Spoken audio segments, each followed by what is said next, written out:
नहीं दलाल, नहीं दलाल, नहीं दलाल, नहीं दलाल, नहीं दलाल, नहीं दलाल, नहीं दलाल, नहीं दलाल, नहीं दलाल, नहीं दलाल, दलाल, दलाल, दलाल।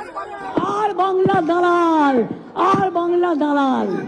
बंगाल में मच गया है जबरदस्त बवाल। आर बंगला को ममता ने कहा दलाल। जी हां दोस्तों, पश्चिम बंगाल में सियासत अपने चरम पर है।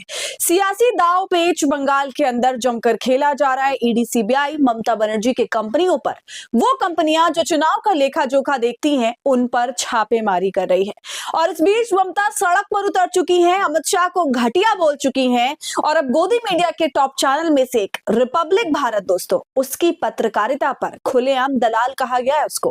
पूरा वीडियो आपको दिखाऊंगी, ममता बनर्जी ने क्या कुछ कहा, इसके अलावा कैसे सड़क पर मौजूद जनता ने आर बंगला को खदेड़ा, वो भी देखेंगे। तो आप हमारे साथ अंत तक जरूर बने रहिएगा। नमस्कार, आदाब, आप देख रहे हैं खबर अड्डा और मैं हूं आपके साथ सुम्बुलीरम। दोस्तों, वीडियो शुरू करने से पहले एक छोटी सी अपील। आप हमारी आजाद पत्रकारिता को पसंद करते हैं और चाहते हैं कि हम ऐसे ही सत्ता से सवाल करते रहें, गोदी मीडिया का सच आपको बताते रहें, तो हमें आपसे आर्थिक सपोर्ट की जरूरत है। आप स्क्रीन पर दिए क्यूआर कोड या फिर यूपीआई आईडी के जरिए हमारी मदद कर सकते हैं। दोस्तों, कहा जाता है कि जैसे जैसे चुनाव नजदीक आता है, वैसे वैसे भाजपा अपने हर एक टूल का इस्तेमाल करने में जुट जाती है। और भाजपा काल में ईडी, सीबीआई और मीडिया का इस्तेमाल कैसे होता है आप सभी जानते हैं, और यही हो रहा है। मगर दोस्तों, ममता बनर्जी ने ईंट से ईंट बजा दी है। ममता बनर्जी ने चुनौती देते हुए कहा कि अमित शाह की हिम्मत कैसे हुई हमारी पार्टी के दफ्तरों पर छापा मरवाने की। क्या ईडी की हिम्मत है कि बीजेपी आईटी सेल के दफ्तरों से दस्तावेजों को उठवा ले? जो देश की हिफाजत नहीं कर सकते, वो हमारे दफ्तर पर छापा मरवा रहे। क्या आप इसका अंजाम जानते हैं? ऐसा कहा है ममता बनर्जी ने। दोस्तों, ये जो स्थिति अब सामने है हम सभी के, तो मैं आपको बता दूं कि ऐसा पहले कभी नहीं हुआ। जब भी ईडी का खौफ दिखाती है सरकार, तो वो कंपनी या पार्टी भाजपा से समझौता करने को तैयार हो जाती है।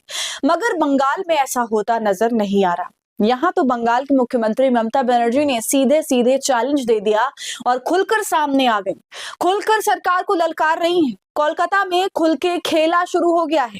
एक तरफ ईडी सीबीआई तो तृणमूल कांग्रेस के पैर उखाड़ने में लगी गई है, तो वहीं दूसरी तरफ प्रोपेगेंडा वाली रिपोर्टिंग जमकर बंगाल में हो रही है गोदी मीडिया द्वारा। और इस कड़ी में सबसे आगे चल रही है रिपब्लिक बंगला, रिपब्लिक भारत का रीजनल चैनल। इस चैनल की जनता से पहले ममता बनर्जी ने धज्जियां उड़ाई दोस्तों, और साफ शब्दों में आर भारत दलाल कहा।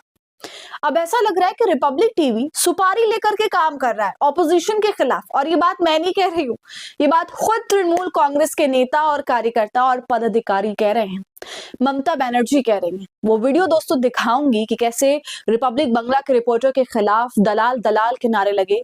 बताइए, ये हाल है इनका। क्या आपने सोचा था कि मीडिया की ये दुर्गति होगी कभी भी? लेकिन भाजपा ने करवा दी। एजेंडा चलाने लगे महीनों पहले से टीएमसी के खिलाफ। दोस्तों, महीने भर से ये देखने को मिल रहा था कि कैसे अर्नब गोस्वामी सरकार से सवाल पूछ रहे थे, आंखों में आग डालकर सवाल पूछ रहे थे, उंगली दिखाकर सवाल पूछ रहे थे। मगर दोस्तों, जैसा कि हमने कहा था कि इन सवालों पर हमें अभी इतनी जल्दी उत्साहित नहीं होना चाहिए, क्योंकि ये लोग पलटने में देरी नहीं करते हैं और डबल गेम चल रहा होता है। एक तरफ से सिंपैथी गेन करो और दूसरी तरफ से खंजर भोंको। तो ऐसा ही हुआ बंगाल के अंदर। अब आप वो वीडियो देखिए कैसे दलाल दलाल किनारे लगाए जा रहे हैं। नहीं दलाल, नहीं दलाल, नहीं दलाल, नहीं दलाल, नहीं दलाल, नहीं दलाल, नहीं दलाल, नहीं दलाल, नहीं दलाल, नहीं दलाल, दलाल, दलाल, दलाल। अब दोस्तों, आपको बताती हूँ कि आखिर क्यों इस चैनल की इतनी ज्यादा धज्जियां उड़ रही हैं, क्यों इस चैनल को इतना बैकलैश झेलने को मिल रहा है, वो भी सामने से। पत्रकार जुबैर को आप जानते हैं, ये फैक्ट चेक करते रहते हैं, दूध का दूध पानी का पानी करते रहते हैं हमेशा। इस वीडियो को भी उन्होंने ट्वीट किया और साथ में देखिए क्या लिखा है। अर्नब गोस्वामी के रिपब्लिक बंगला के रिपोर्टर्स को जमीन पर भारी विरोध का सामना करना पड़ रहा है। पश्चिम बंगाल में चुनाव नजदीक आने के साथ ही ये चैनल महीनों से आक्रामक प्रोपेगेंडा फैला रहा है। दोस्तों, ये जो रिपोर्टर्स आपको दिख रहे हैं, ये यहाँ पर सवाल गोवा में हुए घोटाले को लेकर पूछ रहे हैं, जो मामला 2021 से 22 का है। मामले में ये बताया गया कि हवाले के जरिए कोलकाता से गोवा 20 करोड़ रुपए ट्रांसफर हुए और गोवा के चुनाव में इस्तेमाल हुए। और अब जाके ईडी सीबीआई को होश आ रहा है कि ऐसा हुआ है और ठीक चुनाव से पहले इस जांच को शुरू कर दिया गया। तो इसी बेवक्त की शहनाई बजाने पर आर बंगला को दलाल कहा जा रहा है। यहां तक कि ममता बनर्जी ने भी खुलकर चैनल को आर भारत दलाल कहा।